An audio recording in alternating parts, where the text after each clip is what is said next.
What's up, Whoa That's Good fam? Welcome back to the Whoa That's Good podcast. Y'all, today we are going to recap 2020. What a year it's been. We're not going to recap the year as far as all the things that happened in 2020 because you know we'd be here forever.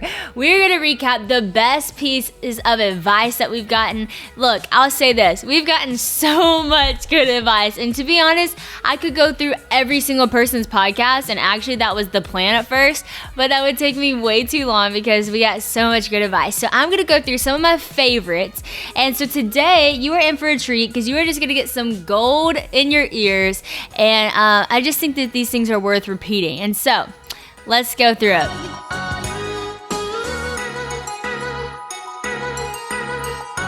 We started out the year strong with my grandma, Two Mama, who brought the house down and I actually loved her piece of advice. And I'll be honest with you, up front with you guys. I pretty much chose like 4 people from my family as some of my favorite advice, and that might be because I've heard them say it, because it's truly impacted me. So bear with me, but I think it's pretty good. So Two Mama, that's what I call her, she said this: if you can't change the situation, change your attitude. Ayo, slam.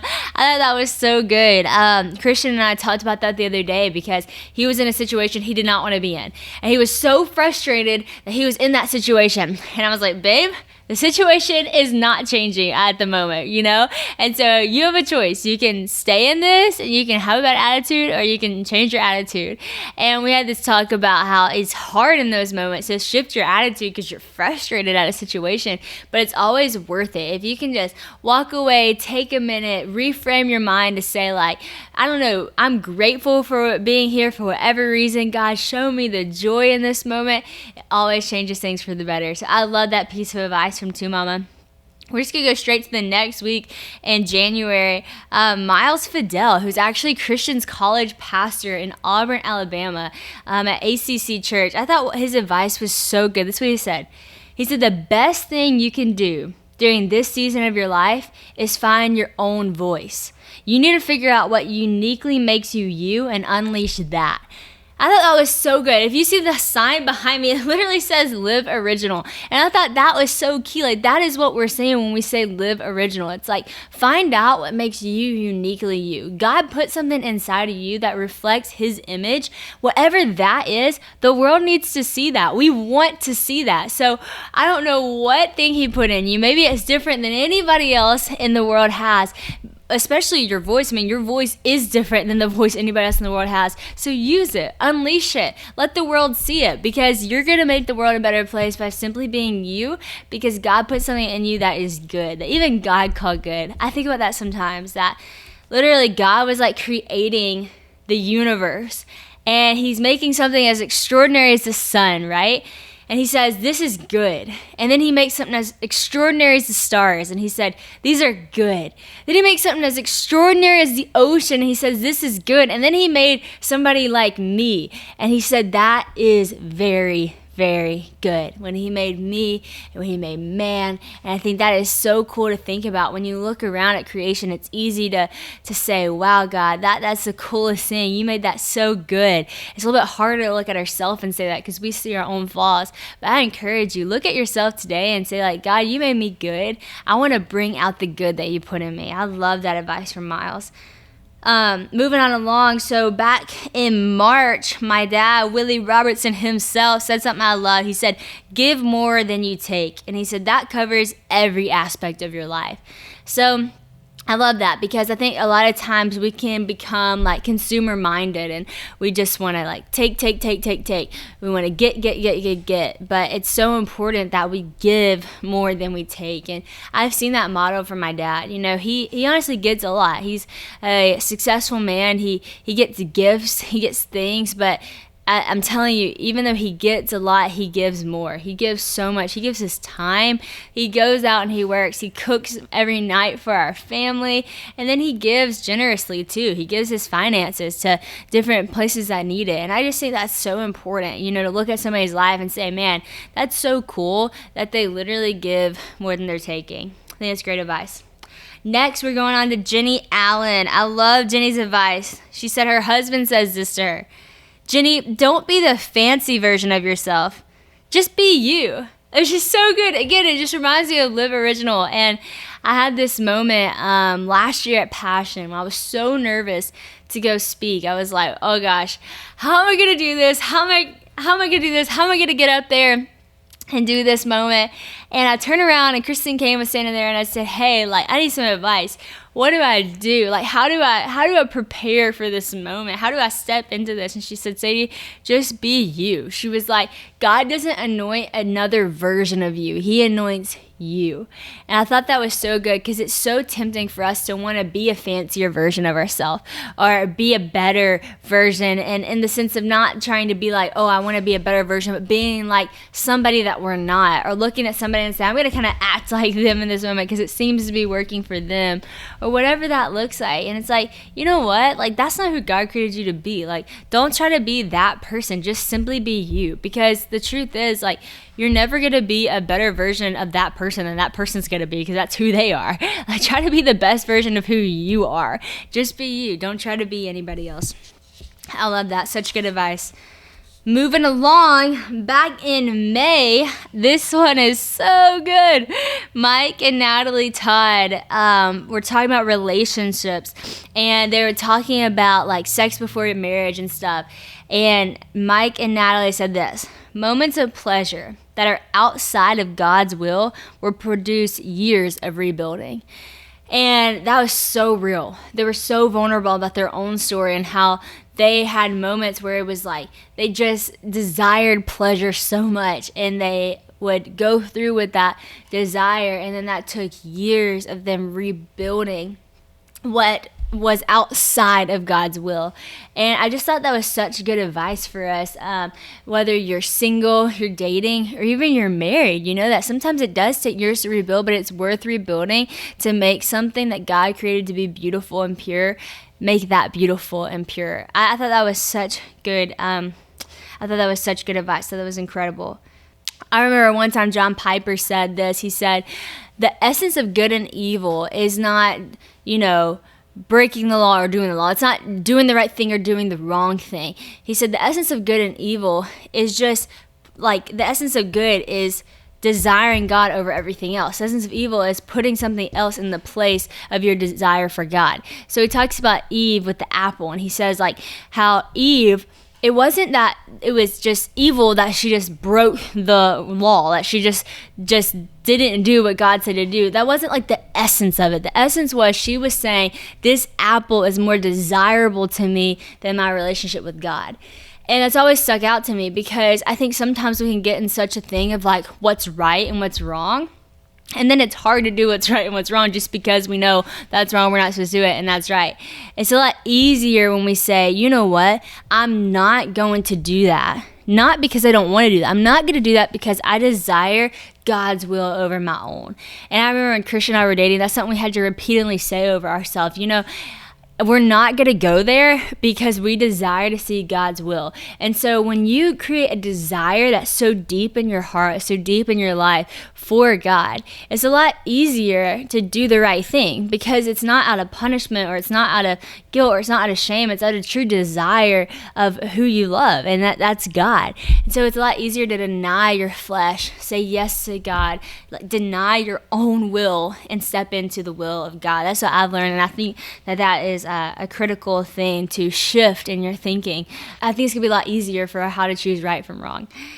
All right, next up in May, also, we had Bella Rob on the podcast, my little sister, Bella Robertson, and I love her piece of advice. That I took something from this that I want all young people to hear. So she said this: it's the Holy Spirit's job to convict, God's job to judge, and it's only our job to love. Billy Graham. What I loved about it is that Bella, who was 17 at the time that she did this podcast, was quoting Billy Graham. You see, I think that's brilliant. At 17, at 23, where I'm at, wherever you're at, sometimes like what we have to say, like it's good and it's worthy and it's valuable, but like at the same time, we have so much to learn. And when we humble ourselves and have a teachable spirit and say, you know what, I'm going to learn from the greats. I'm going to look at Billy Graham and I'm going to learn from him and how he did things. I'm going to look at whoever it is, that you see that inspires you. And I'm actually going to take what they say and put it in my heart. And so that's how Bella has the wisdom to say something like, it is the Holy Spirit's job to convict. It is God's job to judge. And it is our job to love, because Bella is listening to wise counsel. Maybe not wise counsel. She doesn't know Billy Graham. It's not in her life, but wise counsel from afar. And we have the ability and the blessing to do that with YouTube, literally everything. Spotify, Twitter, Instagram, you name it. You have like wise counsel everywhere. But as Christine Caine did say in one of our podcasts, not all information is wisdom. So you definitely have to discern. But I love that. And I think Bella's off to a great start, knowing that, hey, it's not her job to convict people. That's the Holy Spirit's job. She doesn't need to shame people. She doesn't need to judge people. That's God's job. That's totally up to the Lord. She doesn't have to get caught in that judgmental spirit. She's just going to love people, because ultimately that's what Jesus told us to do. Love your neighbor as yourself. So I love it, Bella Rob. That was so good. Moving along, in June, we had John Luke and Mary Kate on the podcast, and John Luke said something that I thought was so great. It was such a fun piece of advice, and like so John Luke to say this. He said, if you have to eat a frog, best to do it in the morning. If you have to eat 2 frogs, best to do them one after another. Mark Twain. Which again, I think is so cool. John Luke was saying, like, John Luke is learning from people older than him. He's learning from somebody that inspires him, that he looks up to. And ultimately, that's kind of what the whole Whoa, That's Good podcast is about. It's about seeing somebody that we're inspired by and saying, hey, what inspired you? Seeing somebody that influenced us and say, what influenced you? And we hear these pieces of advice in their life and we see it played out in everything that they do. And I think that that is so cool. And so now we're seeing that played out, and even the advice these people give. Hey, it's like, you might see that I do a lot of hard things in the morning. I wake up and I get my job done. And if I have 2 hard things, I do it right after another. How do I do that, John Luke? You'd ask, how do you do that? Well, you listen to Mark Twain. If you have to eat a frog, do it best in the morning. If you have to eat 2, do them one after the other. Thought that was so good. All right, next in July, we had Lauren Daigle, which is such a good podcast. Oh my gosh, she just brought it. She's such a genuine soul, such a sweet spirit. And she said this: true freedom is giving people the permission to misunderstand you. Offense is taken, not given. Woo, it's so good, because being misunderstood is so hard. It's so hard to be misunderstood. It's so frustrating. You want justice. You want to make it right. You want people to know the true you, how you really are, what you mean. But at the end of the day, like, we just don't get that sometimes. Like, not everybody's going to understand us. Not everybody's actually going to want to understand us. People are actually, sadly, going to want to judge you. They're going to want to stay jealous at you. They're going to want to stay mad at you. And she said, if you can get to the point of your life where you allow people the permission to misunderstand you, you will reach the most freedom you'll ever experience, because then at that point, you can just freely love. You can just freely be yourself. You can just freely walk into the purpose God has for you, not worrying about if people are going to misunderstand you, because you already know that they are. And I thought that was so good. I love how she then follows that out with offense is taken, it's not given. You know, that's offense is ours for the taking. You know, you hear people say, you know, a gift from God is yours for the taking. It's the same way with offense. It's yours for the taking. Are you going to choose to stay offended, or are you going to kind of deny that offense that somebody throws at you? Brilliant. I loved it.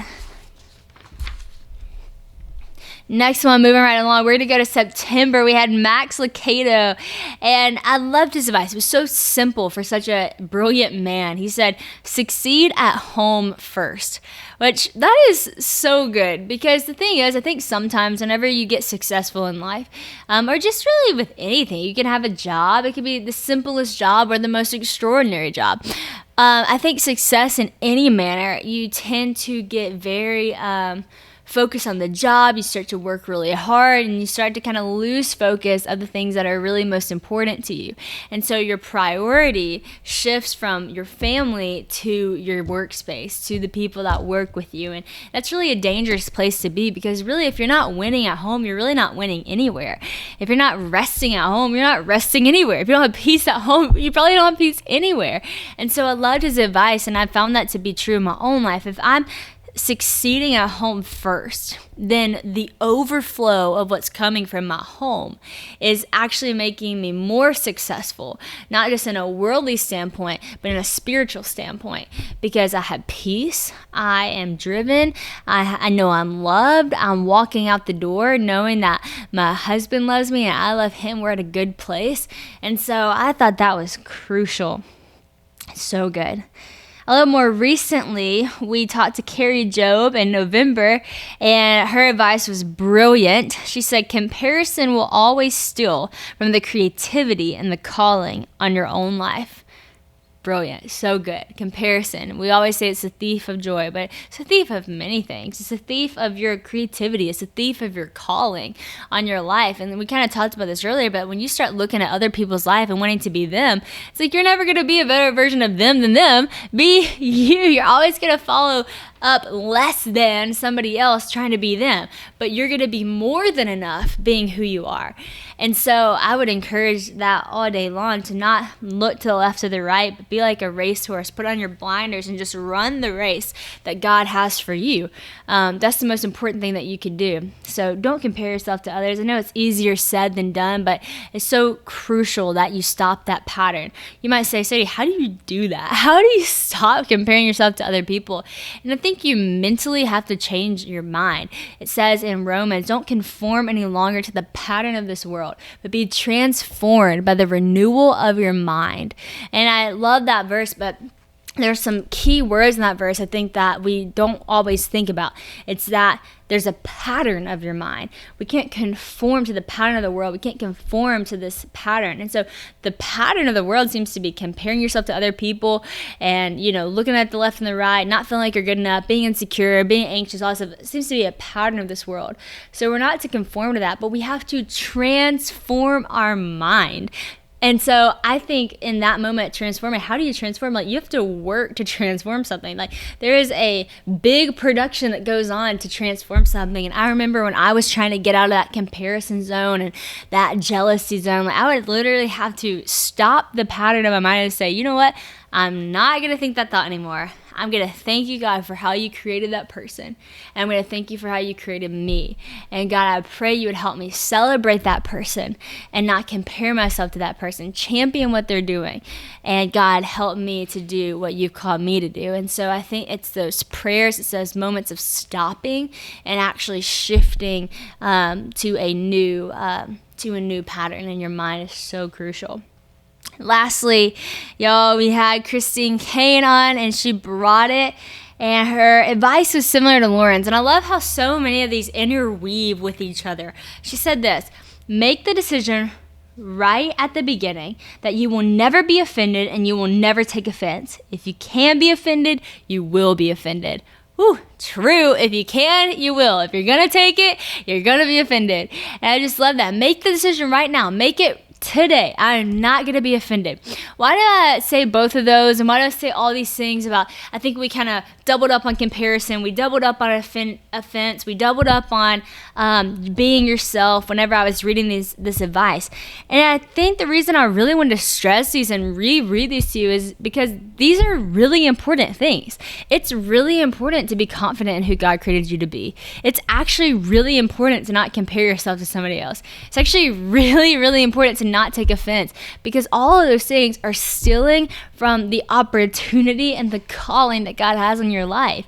I actually believe every single one of you have a purpose, and I believe every single one of you was made in the image of God and made to be a good creation. And I believe that for you. And so I hope that you take this advice to your heart and you actually just go out and you're influenced by it. I hope that one day somebody asks you, what's the best piece of advice you've ever been given? And maybe even say one of these, and you hear a good old, whoa, that's good. But y'all, 2020 has been a great year. Thanks for, it's been a hard year. It's been a great year on the podcast. It's been a hard year in life. And I recognize that, and I see that. I know we've had the coronavirus that has taken so many lives and taken so much time from people and taken jobs from people, and it's been hard. And I know we've had racial tension, which I know Nate is talking about, and it was such a good podcast as well. And it's hard, and we look at that and it hurts, and we're trying to be better and we're growing, but every time you grow there's stretching involved, and that can hurt. So I know we've had a hard year. There's so many other things that have happened. There's been hurricanes, there's been fires, been all this stuff, but I really do hope that this podcast can bring a glimpse of hope in this time. I hope that what it does is it encourages you to be a better person in this time, because there are a lot of things that we can't change. Back to what Two Mama said, we can't change our situation, but we can change our attitude. And maybe we can't change some of these big problems, but we can change who we're going to be in the midst of these big problems. And so guys, I want us to go out and be better people. From one of the best pieces of advice I've ever gotten from my great grandma, Mama Joe: you're not kind because other people are kind to you. You're kind because you are a kind person. Go out and be who you truly are. And I think that'll shift the world. Don't forget that Passion 2020 is also coming up. We're so excited. It's actually Passion 2021.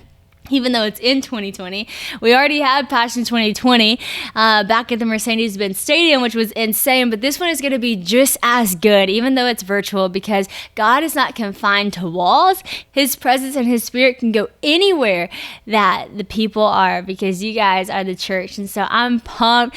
Don't forget to go get your ticket at passion2021.com. Join us. It's going to be so exciting. Actually, several people I just talked about from the podcast will be there. Kari Jobe will be there. Christine will be there. Louie will be there. I'll be there. So many fun people. But the most important thing is that you are there. So go get your ticket, passion2021.com. Wait to stick with us this year. Well, that's good, fam. We love you guys. And we will be back in January with new people, new advice. And we're going to walk into 2021 stronger than we're leaving 2020. Love you guys.